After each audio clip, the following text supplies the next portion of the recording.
Local 3 traffic presented by CHI Memorial. Interested in making a career change? We've increased starting pay for RNs, respiratory therapists, patient care techs, and other clinical and non-clinical staff. Apply at memorial.org/careers.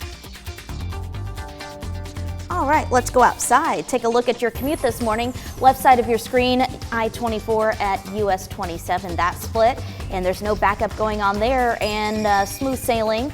On the right side of your screen, the I-75, I-24 split as well. And checking the other major highways and byways in our area, it's all smooth sailing. So we'll let you know if any of that changes. But for now, if you're headed to work, don't forget the news continues all day long inside our app. Pour yourself another cup of coffee because Local 3 News Today continues right now. This is Local 3 News Today. 1 year after a mother was kidnapped and murdered during a run, Memphis residents are finishing the run she never got to complete. The surviving son from a family murder in South Carolina now sharing his story. Find out what he says about the case. Good morning. We're approaching 6 o'clock. I'm Calvin Sneed in for Paul Shaheen. And I'm Michelle Herron. We all made it to Friday, and it's a holiday weekend, one with very, very nice weather on the horizon. That's right. You know, we were talking about, see how dark it is right now?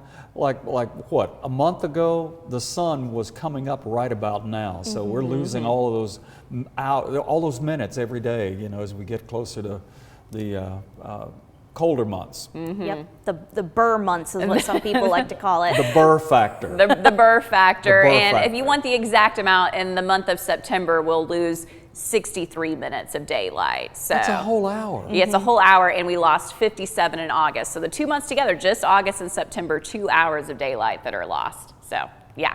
I know, but let's get right to the good. At least we have some good weather, though, that we can enjoy, right? So we're going to start off with a look at our temperature change. It's not a big fluctuation, but I at least wanted to show you this, that it's not quite as cool outside this morning as what it was yesterday morning. 2 degrees warmer in Chattanooga, 7 degrees warmer in Scottsboro, 3 degrees warmer in Murphy. So when we look at the current temps, it's still comfortable outside, but we don't have any locations in the 50s. A couple of spots, though, at 61 degrees. 69 in Dalton, 66 in Dayton currently, and 70 in Chattanooga. Now, the wind is still blowing from the northeast right now, but generally as we go through the day, we're going to see that wind shift and come out of the south, and that's going to help rise our humidity a little bit compared to yesterday too. We're also going to see from the south this lifting up of clouds, and they've been extending into our area for the past couple of hours. So we're now seeing more of that cloud cover even for our far southern Tennessee communities, still a little bit less the further to the north you are. So during the morning time, we're going to have this band lifting up, so a period of time of mostly cloudy, but I would say overall today is going to be partly sunny because you're also going to get breaks in those clouds with periods of some blue sky and sunshine peeking through as well. There's also going to be a small chance for a few stray showers, some light sprinkles coming through. I only have it at 10% for a lot of you. You're going to stay dry today. And then fantastic Labor Day weekend as far as the weather goes, with mostly sunny skies with a warming trend, which means we're also going to return to high temperatures in the 90s Monday for Labor Day. We're looking at highs in the low 90s. Calvin, Michelle? All right, thank you so much, Allison.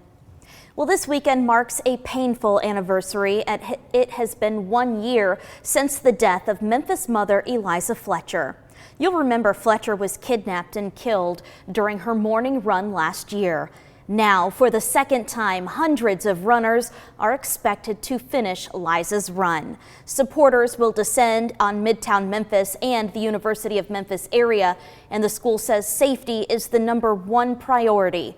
Thanks to $5 million in state funding, some new improvements include increased perimeter fencing, additional LED lighting, and 24/7 monitoring around parking lots, building entrances, and exits.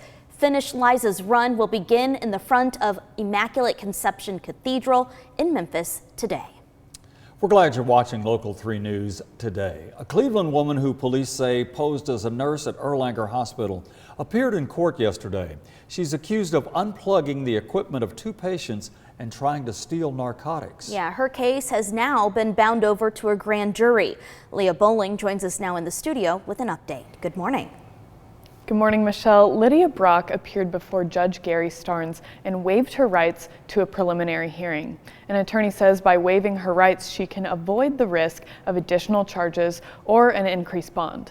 According to a report by the Hamilton County Sheriff's Office, Brock attempted to discharge one of the patients, and the other victim's family was able to stop her from unhooking their loved one. Cindy Gatton is an independent patient advocate at Pathfinder Advocacy Group. She works with patients and families, helping them navigate issues surrounding healthcare. She says it's uncommon for people to impersonate medical staff, but says there are ways families can double check who's providing care. Individuals will have a badge, and the badge will have their picture on it. It will have their name on it. And if they are a licensed professional, it may have their designation. So it may say MD or RN. Lydia Brock faces 9 charges, including aggravated assault, reckless endangerment, and elderly abuse. She was placed on a mental hold following this indictment and is now out on bond. The hospital and victims' families are suing her. We'll keep you posted on her next court appearance. In the studio, I'm Leah Bowling, Local 3 News. All right, thank you, Leah. Well, it's a case that captivated the nation. Alec Murdaugh convicted of killing both his son and his wife. And now for the first time, his other son, Buster, is sharing his side of the story. Stephanie Gosk has the details. This is not what I needed. In his first on-camera interview since his mother and brother were killed on their family estate in South Carolina, Buster Murdaugh defends himself and his father, Alec, who is serving a life sentence for the double murder. Speaking with Fox Nation. You think it was a crappy motive, and yet 12 jurors all agreed that your dad killed your mom and Paul. That's right. What do you think about that? I do not believe it was fair. Questions have swirled around Buster over a different death. Former classmate Stephen Smith, a 19-year-old whose body was discovered in 2015 on a road about 15 miles from the family property, where years later Maggie and Paul Murdaugh were shot and killed. Initially ruled a hit and run, the case was reopened in the weeks after the double murder, and state law enforcement is now investigating Smith's death as a homicide. There were unsubstantiated rumors that he and Buster Murdaugh were in a relationship. Murdaugh has never been identified as a suspect and does not face any criminal charges. I never had anything to do with his murder, and I never had anything to do with him on a physical level of any regard. Murdaugh was at his father's trial every day, taking the stand in his defense. But this was his response in the interview when asked if he thinks his father is a psychopath. I'm not prepared to sit here and say that it encompasses him as a whole, but certainly I think there are characteristics where you look at the manipulation and the lies and the carrying out of that such, and I think that's a fair assessment. Coming up on Local 3 News today. Mayor Weston Wamp in Chattanooga says he wants Hamilton County to be the worst place in America to sell deadly drugs. Find out the plan that's in the works.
Good morning and a very happy Friday to you. A happy September 1st. Today kicks off the first day of what we call the meteorological fall season. So it runs for the entire month of September, October, and November, kind of our transition months as far as the temperatures go and that weather making changes. Today we are starting off with pretty comfortable air outside, not quite as cool as yesterday, as Chattanooga and Scottsboro both at 70 degrees, 69 though in Dalton and 64 currently in Cleveland. So as we look at our hour-by-hour forecast on this Friday morning, 70 at 7 a.m. and 8 a.m. So temperatures where you're at right now staying pretty steady through 8 o'clock this morning and then beginning to rise up from the air. 81 degrees at noon, 85 at 3 o'clock, 86 at 4 p.m. We will have warm afternoon highs, but that's still a couple degrees below what is normal for this time of year. And do expect more clouds today. It's not going to be completely overcast, but partly sunny to mostly cloudy skies. Wind from the southeast at 5 to 10 miles per hour. I think we'll have those partly sunny skies though during the afternoon hours for you to enjoy. As we look ahead to your weekend though, it gets even better because we'll have mostly sunny skies. Great summer day on Saturday, 88 degrees. It starts to get a little bit hotter on Sunday with a high of 91 and all of that sunshine, and then hot with some scattered clouds on Labor Day at 93 degrees. But notice no percentages showing up on these three boxes, so you don't have to worry about any kind of rain chances this weekend. We just have a slim chance today for a couple of stray showers. I'll show you that with Futurecast coming up in a few more minutes. All right, Allison, thank you. Well, Hamilton County Mayor Weston Wamp used Overdose Awareness Day to announce how the county will fight the opioid crisis. The county getting millions of dollars from the opioid settlement over the next 18 years. Some of that funding's already being used. Local 3's Abigail Martin looks at the county's initiatives. Mayor Wamp says everyone has a moral and ethical obligation to be aggressive and creative to fight the opioid crisis. I want our county to be the worst place in America to sell fentanyl or any other deadly drug. Ultimately, he'll arrest them and she'll prosecute them. This ought to be the worst place in America to sell fentanyl. Mayor Wamp announced an opioid prosecutor, 2 partnerships with the sheriff's office, a counselor position in the health department, an overdose alert system, and a community response grant for organizations tackling the crisis. He says he wants to take advantage of the funding given to the county. Some of that money went to the district attorney's office for a chief opioid prosecutor, the county's first. Earlier this summer, Jamie Paluto was appointed to prosecute the highest level drug dealers, who DA Wamp says can be charged with second-degree murder if they can prove the drugs resulted in death. If we see you and you have 300 fentanyl pills or 36 bundles of heroin, you will go to prison for the longest time that the law allows. That's the message that this office is spreading. Mayor Wamp and Sheriff Austin Garrett will expand the re-entry program at the jail. Programs like cosmetology, electrical, welding, and carpentry will be available for inmates. They will also launch a medication-assisted treatment pilot program in the jail, providing medical assistance, counseling, and behavior therapies for those incarcerated who suffer from substance abuse. We have an opportunity and I think an obligation to do everything we can to make them successful when they re-enter society. It's a reframing of criminal justice and even crime in our community, but the most dangerous criminals in our community are the dealers of these deadly drugs. Mayor Wamp says the county will apply for additional funding from the Tennessee Opioid Abatement Council. You can find even more information on our website. Reporting in studio, I'm Abigail Martin, Local 3 News. And coming up on Local 3 News today at 6:12 on this Friday morning. It looks like a beautiful weekend to be out on the boat, maybe by the pool, running through the sprinkler, whatever it is. Yeah, if the sun comes up, if we see it today. We certainly will see it today. Allison Pryor has your full forecast coming up next.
Good morning. You know, I just mentioned that today is the first day of the meteorological fall season. It starts on September 1st, and it's going to be for the entirety of September, October, and November. So how does this really kind of differ from that astronomical fall season, what you typically think of as the first day of fall? Well, it's really based on the weather and our transitional months, and the fact that for weather stats is easier to keep for the entire month. So we certainly have big times transitions for September, October, November. We go from hot to cool temperatures.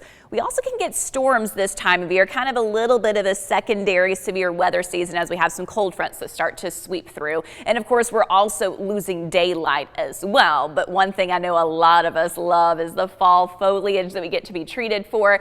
And usually for our local area, that peaks in late October. So still a little while before we get to that. Now, for many of you, you probably think of the first day of fall as the fall equinox, and that's going to be a little bit later, about 3 weeks from now on September 23rd. Official exact time of that equinox is at 2:49 a.m. So we're not quite there yet, but we can at least semi-celebrate maybe some fall for today, but we do have some hot days to come. So today 87 degrees, tomorrow 88, but the 90s do quickly return for next week. That includes Monday, your Labor Day holiday, with a high of 93 degrees. Now, I at least can give you a little bit of a silver lining, glass half full look here. When we look at our muggy meter for the week ahead, we don't see anything in that orange category. So we're generally going to hover kind of in this mid-range humid category, meaning you're going to notice a little bit of that moisture in the air. It'll be slightly sticky, and our heat index will be 2, 3, 4 degrees above the true air temperature, but you're not going to see that giant spike up there if we were up in that very muggy category like we had last week.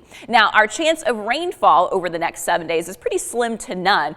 We will have a couple of stray showers, some sprinkles here and there today, and that's about it. Staying dry for your weekend for the holiday, and then a couple of isolated showers possible next week on Wednesday and Thursday. So as we take a peek at our clouds and radar outside right now, we've been watching all morning long these clouds kind of lifting up from the south, so they continue to move northward across our area.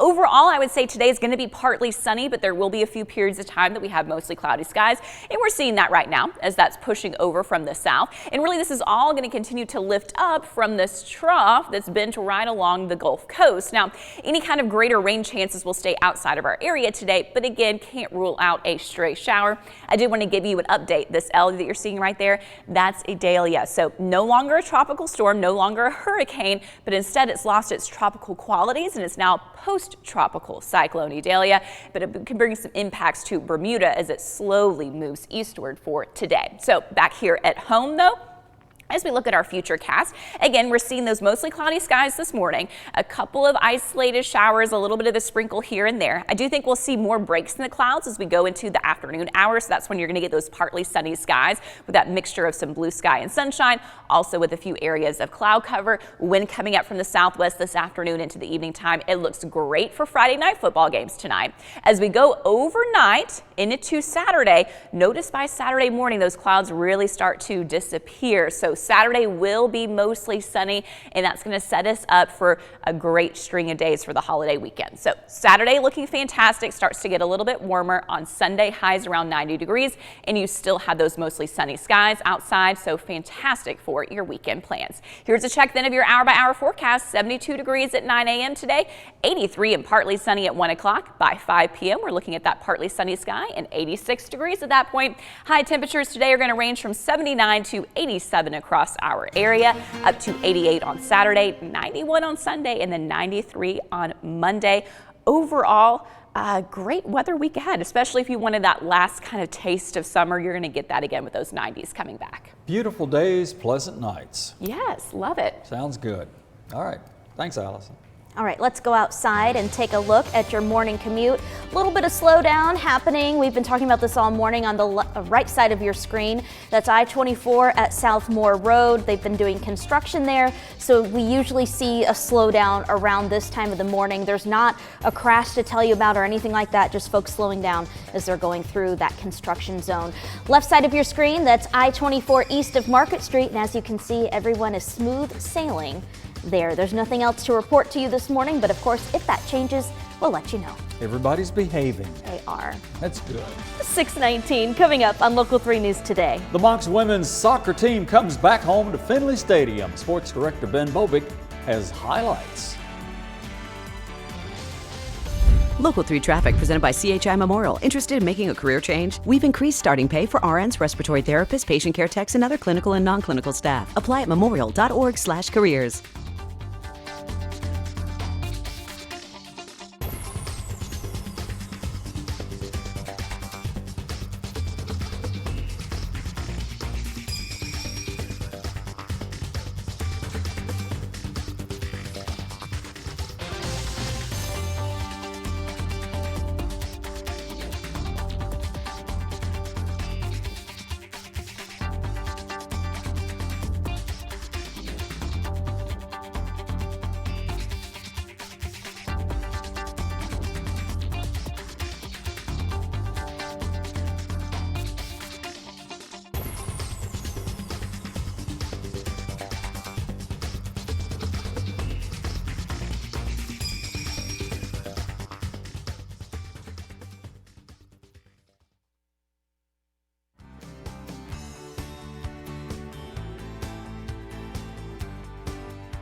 The Mocs women's soccer team made a little history last season when they captured the program's first ever regular season SoCon crown. They were rewarded in 2023 too. They get to play their home matches at Finley Stadium again. And on a Thursday night, so we could be there. Mocs riding a 2-match win streak into their home opener, hosting Austin Peay. Scoreless at the break. Second half, a different story. Clarissa Salina into Berna Johan's daughter, and she would have kicked that into your living room if not for the net. Chattanooga on the board first in the 64th on a fine goal from Johan's daughter, but not so fast. The Govs waste no time responding as Anaya Mack sends in the equalizer to knot the match at 1 apiece. Then the show really starts. Mocs took a 2-1 lead, and you know what? They have a Mack of their own, and she's better. Mackenzie Smith buries one to extend the Mocs lead to 3-1, and then it's the goal of the night. Scenic City, Gig City, how about Chip City? Freshman Betha Pusick with her first career goal, and we imagine first of many. Mocs get 4 goals from 4 different players. Sign of a good team and a good win, 4-1 over Austin Peay in their home opener. Second half, I thought we did a better job of it, and goals came. The first goal we scored was fantastic, and I've just said to the girls the response after it going 1-1 was even better because we continued to stay calm and connected, and we scored 3 more goals. So really good performance from the team. The Mocs will continue their homestand on Sunday as they host Jacksonville State. Always a fun one. Kickoff at 1 at Finley. And it's Friday, which means Friday Night Football tonight. Also, before that, we need to pick our game of the week. So make sure you log on to local3news.com or inside our app. Vote, vote, vote. You have until 2 o'clock today. I know it's tough, but we need your vote, so we hope you do it. Watch yourself, boys and girls. We hope you have a lovely, lovely day. All right, time now to take a look at our salutes. Happy birthday to John Ogletree of Cleveland. He is the best husband, daddy, and pop-up. He loves God, his family, the great outdoors, and football. But I'm told his only remarkable flaw is the fact that he is an FSU fan. But he is adored anyway. So happy birthday, Johnny. And I didn't put this in there, but I'm supposed to say it. Go Dogs. All right, we'll excuse that. Well, happy birthday to Lisa Chastain, aka Nana Mac. This wish comes from your family, who says they love you and you are very important to them. And happy birthday to Nana Mac's grandson, Amos Chastain, and he turns 11 today. Amos and Nana Mac, they share the same birthday. Amos, this wish comes from your mom, dad, and Ellis. They say they love you very much and they hope you have a great day. And congrats, Amos, you are our Bojangles winner for today. We will mail you a gift card for Breakfast on Us. If you would like to celebrate someone's special day, send in your salute at least 1 week in advance to salutes@local3news.com. Make sure you include your phone number and address. And when we come back on Local 3 News today, we've got more news, weather, and traffic coming up in our next half hour. Stay with us.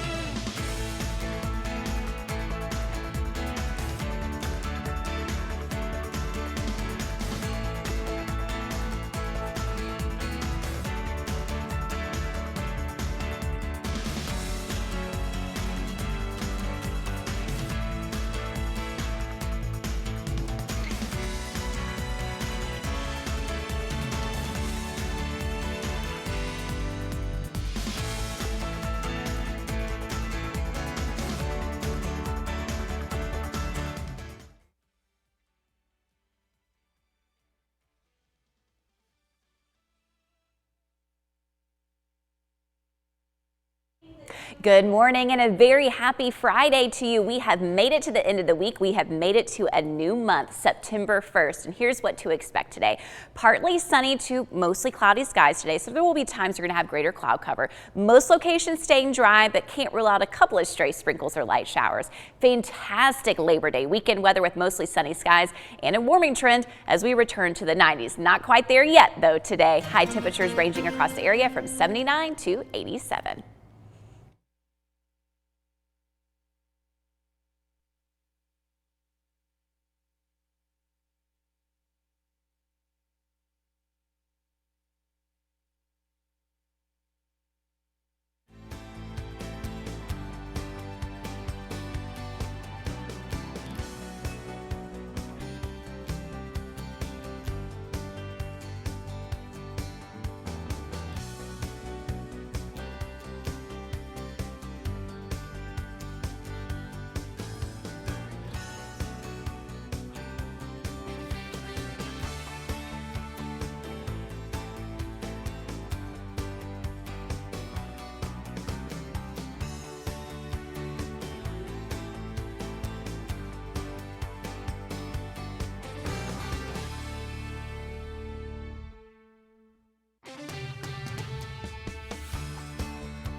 This is Local 3 News Today.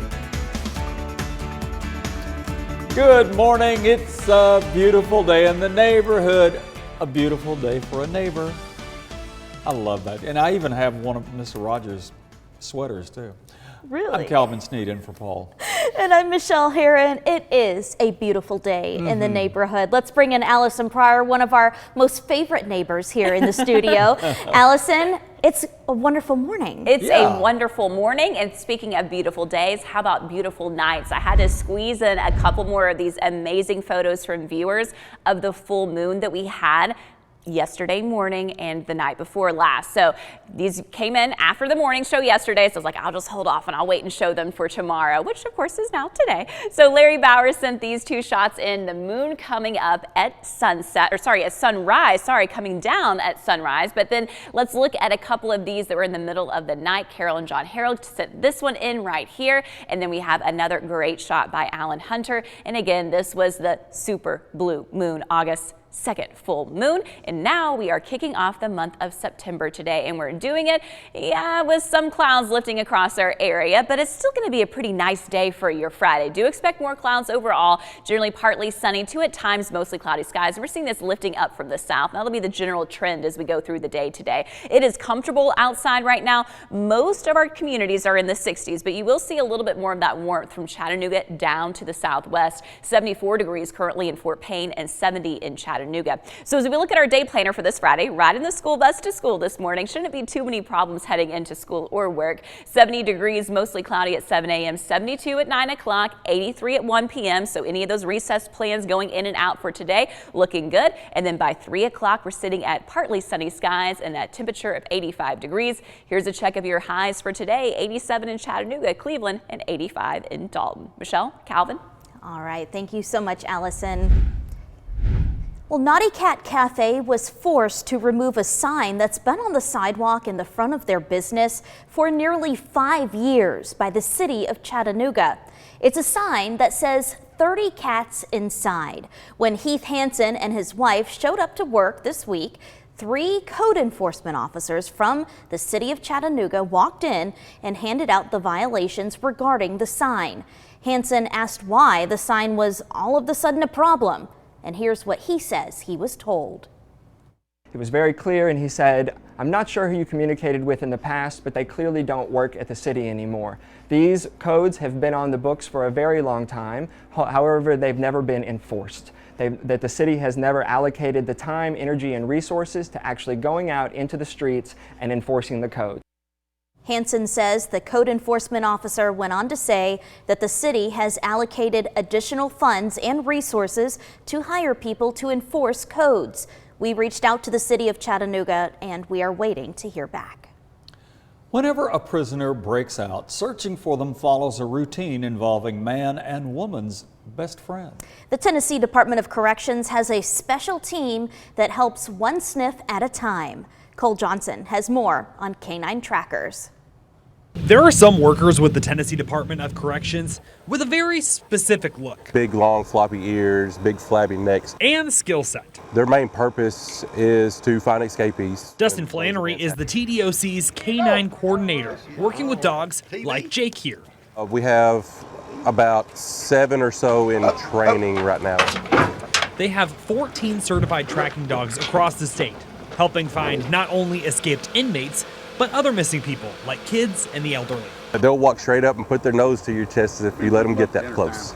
But to get from a puppy to a certified dog takes some training. So we'll start socializing the puppies.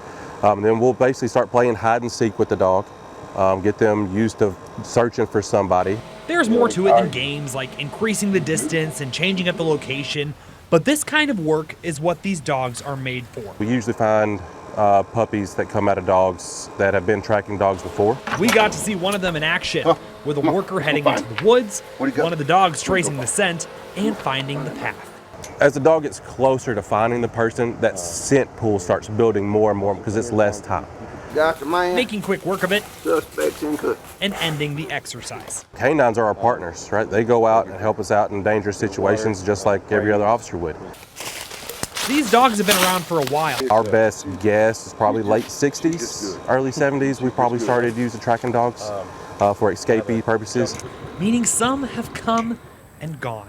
So they spend their whole life working for the Department of Correction. That's what they do. That's all they've done their entire life.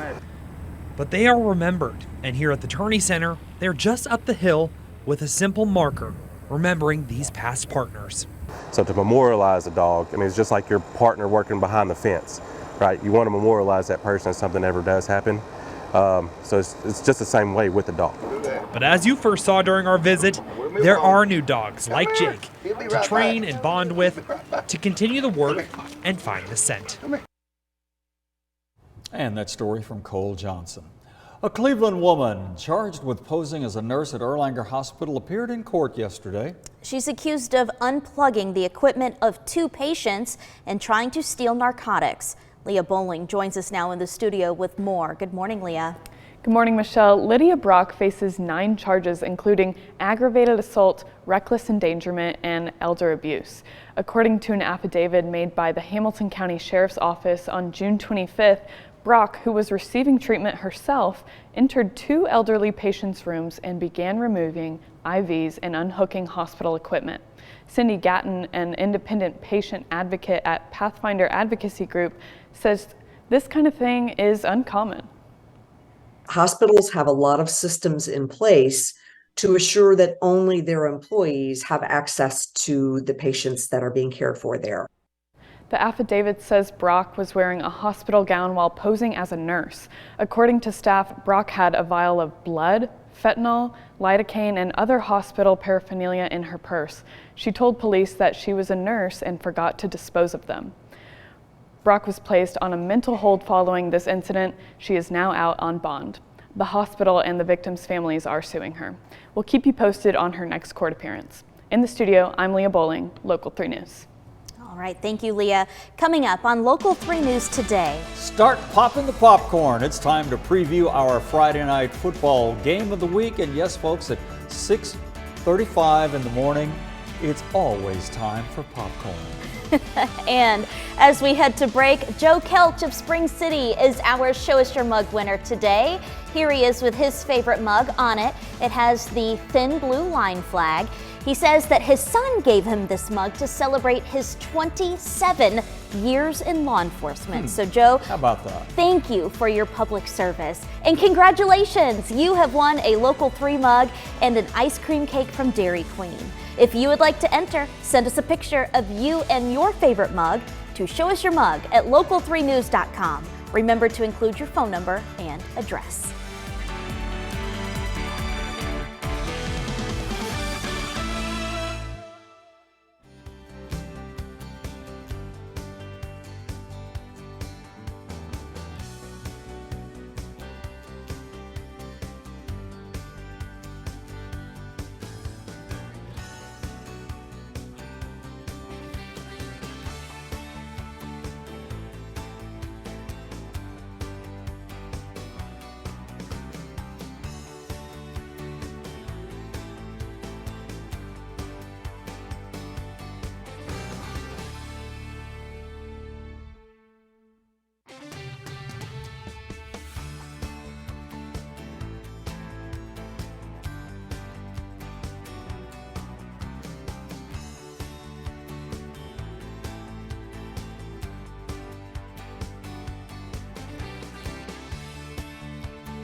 Good morning. I have another beautiful viewer photo to show you. This one was sent in by Keith Young. Look at this gorgeous sunset in Marble, North Carolina. Those pretty colors in the sky.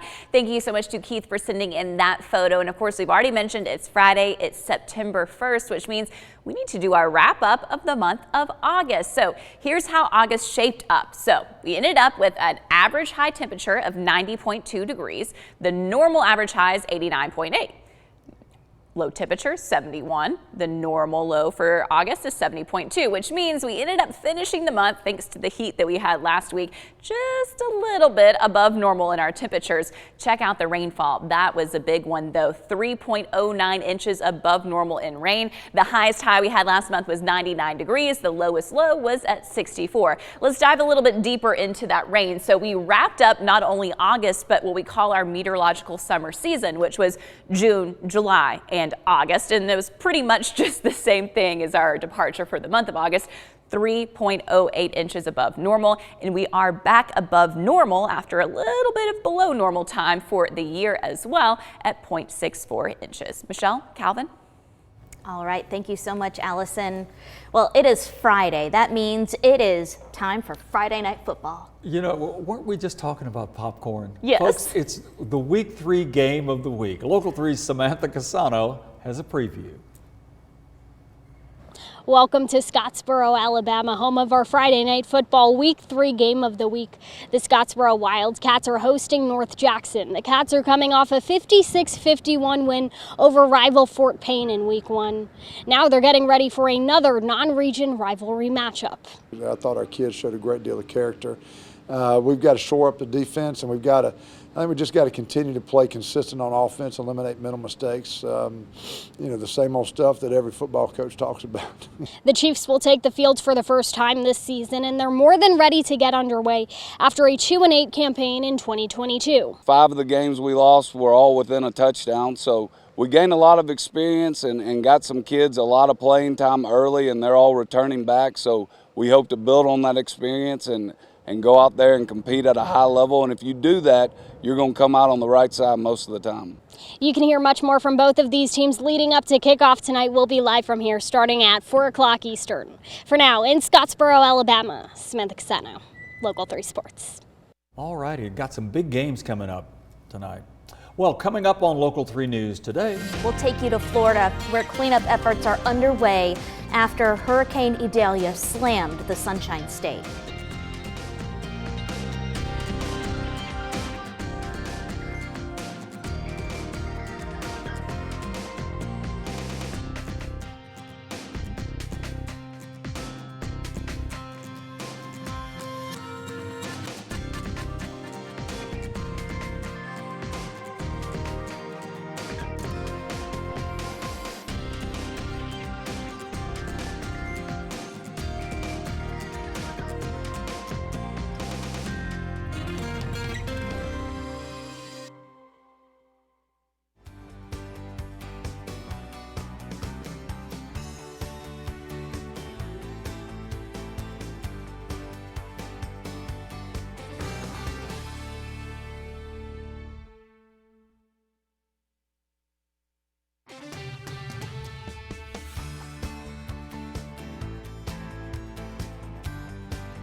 6:44 on this Friday morning. Incredible new images of the hurricane devastation in Florida. Yeah, on the hard-hit island of Cedar Key, residents say that they have power, but they don't have running water. Carlos Suarez shows us the destruction. Broken tree branches, toppled fences, pieces of wood, and other debris scattered everywhere. Heather Greenwood is cleaning up around the Cedar Key bed and breakfast she helps manage. Grateful the business and her nearby home are still standing after Idalia. Look at what is positive about it all. I mean, our house is still standing, some are not, but nobody lost their life. All of our cats were still here. Greenwood, who spoke to Outfront just before Idalia hit. I'm going to make sure that I'm around to be able to help out the people that did stay. Now says she feels blessed as she helps her community recover and rebuild. It's on one of the highest points on the island. The storm surge would have had to been above 15 feet. Cedar Key officially saw a storm surge of nearly 9 feet. And with many homes and businesses destroyed, not everyone in the area is as upbeat as Greenwood. Very devastating and sad. It's very sad. Heartbreaking. We're just going to pull together and come together. Idalia left a path of destruction in Georgia and South and North Carolina, but Florida suffered the worst of the storm, including Tampa Bay, Clearwater Beach, and St. Petersburg, which also experienced record storm surges. Cities like Crystal River saw entire areas flooded. These satellite images showing the before and after. People losing homes, losing businesses, really a lot of work that needs to be done. Florida Governor Ron DeSantis toured more damaged areas today, promising funding help for all 25 counties that fell under the hurricane warning. President Joe Biden formally declared Florida as a major disaster area. I know it's going to be a lot of work, but we will get everyone back on their feet. A hopeful message for people who lost everything during the storm, including these homeowners in Horseshoe Beach, which sits squarely in the middle of the Big Bend area. My dad always said if we ever had a direct hit right off the Gulf that it would not last. It's very painful. I tell my daughter, I can't hardly even talk about it. I love that old house right there, like a family member. My goodness, and even after all of that, it seems like the hurricane hit a sparsely populated area, like north of Tampa, not at Tampa. Yeah, definitely could have been a lot worse. All right, our area is picture perfect weather almost, and it's going to continue throughout the holiday weekend. Kind of glad about that. Yeah, very glad about that. And we were just hearing about Idalia, so I wanted to show you a look. If you remember on Wednesday, we had some clouds, kind of that outer edges of Idalia's cloud deck in our area. And that extended through with some high-level cirrus clouds. And some of you may have seen this on Wednesday afternoon. I know I saw it myself. Chad certainly did, and he sent us these awesome photos taken at UTC on Wednesday afternoon of a sun halo. So anytime you have those thin cirrus clouds, they're made of ice crystals. They can refract the sunlight and create what looks like a rainbow around the sun, and you can get it with the sun or sometimes with the moon in the middle. So really cool shots right there from Chad, and thank you so much for sending those to us. Now let's fast forward to current time. So stepping outside this morning, heading into work, taking the kids to school. It's mild, it's comfortable outside. Most of our communities are in the 60s right now, but do notice Chattanooga and down to the southwest a little bit warmer. So 70 degrees in the Scenic City and 74 in Fort Payne. So for your coffee cast, it's still going to be nice for the next few hours. 70 at 7 a.m. and 8 o'clock, 72 at 9 a.m. Let's get you through the rest of the day to midday into the afternoon. So 78 at 11 o'clock, 83 at 1 p.m. It will be warm this afternoon, but still a couple of degrees below what's normal. Generally highs ranging from about 79 to 87 across our area. 85 at 3 p.m., 86 at 5 o'clock. We'll have a partly sunny to at times mostly cloudy sky today. So do expect more clouds today than yesterday, but I still think there'll be some periods where you get some breaks in that and you get some blue sky and sunshine. As far as our mugginess goes, the humidity is going to creep up just a little bit, so we'll be generally in the mid to upper end of that humid category today. That means the heat index, it'll feel about 2 to 3 degrees warmer than the true air temperature, so not too bad. This, I think, is probably the worst news for people who suffer from allergies. So here's your allergy report. Weed, that's going to be your ragweed pollen, unfortunately, now up into the high category and kind of pretty much right on cue. September is typically our peak month for ragweed pollen, and we're now seeing that on today, September 1st. So just be mindful of that if you do have allergies. And of course, when it's September, you also probably have football on your mind. You heard Samantha Casano giving you the breakdown of the game of the week. Here's your forecast for the game of the week. It kicks off 7 p.m. Central Time, 8 p.m. Eastern Time. So for kickoff, 76 degrees and mostly cloudy there in Scottsboro. At halftime, 73. For that drive home, 72. And Scottsboro sunset's going to be at 7:10 p.m. Central Time. For games really across the entire area, depending on that start time, temperatures starting off in the low 80s and then falling through the 70s. So really pretty comfortable football weather, especially this early in the season. Now, I've mentioned the clouds a few times, so let's take a peek at the clouds and radar. Nothing showing up on the radar right now, but we do have this kind of band of clouds that has been lifting up from the south all morning long, and it's pretty much covering up our entire area at this point. And all of this is coming from this trough down along the Gulf of Mexico. Also, a little heads up, that L right there, that's what's now called post-tropical cyclone Idalia. So let's get back to our neighborhood and see what's happening then with Futurecast today. So again, partly sunny to mostly cloudy.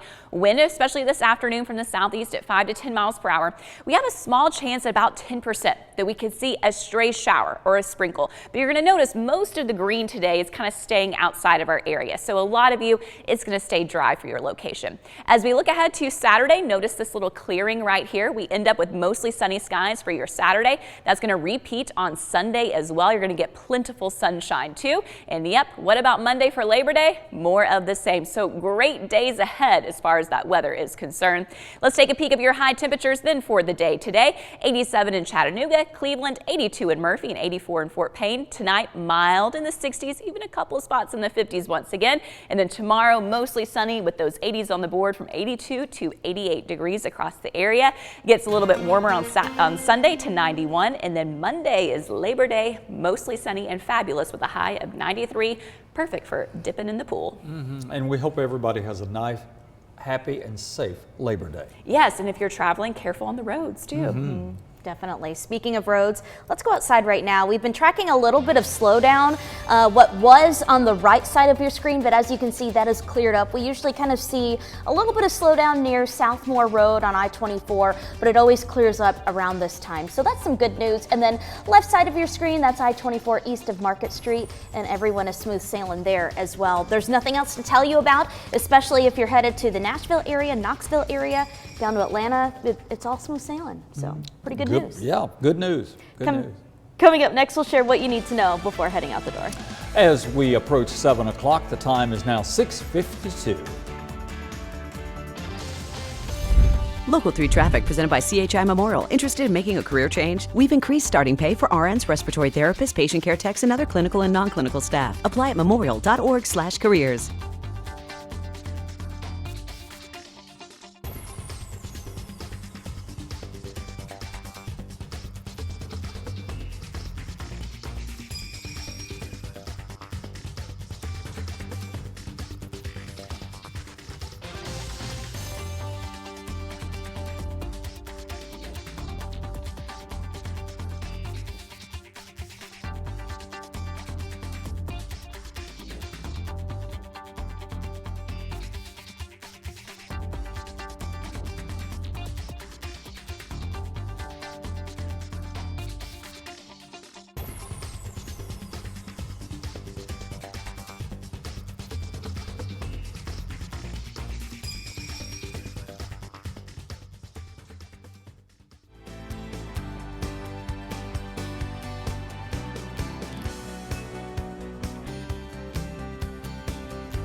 Well, Shady's Corner will get to sell beer this weekend as they appeal their suspension. Shady's beer license was suspended recently after complaints from neighbors who reported customers urinating outside of a mosque and throwing beer cans on a neighbor's lawn. Shady's appealed, so they do not have to serve the 3-day suspension until that appeal is heard. This weekend is the 1-year anniversary of the death of Memphis mother Eliza Fletcher. Fletcher was kidnapped and killed during her morning run last year. For the second year in a row, hundreds of runners expected to finish what they call Liza's Run. Finish Liza's Run begins in front of the Immaculate Conception Cathedral in Memphis today. The Cleveland woman police say posed as a nurse at Erlanger Hospital is now out on bond. She's accused of unplugging the equipment of 2 patients. Lydia Brock appeared before Judge Gary Starnes. She waived her rights to a preliminary hearing. The case has now been sent over to the grand jury. You can stay up to date on this case on air and online. Don't go anywhere. Allison Pryor is coming back to give us one more glimpse of the forecast, and we'll also take a final look at traffic. The time now 6:56 as we approach 7 o'clock.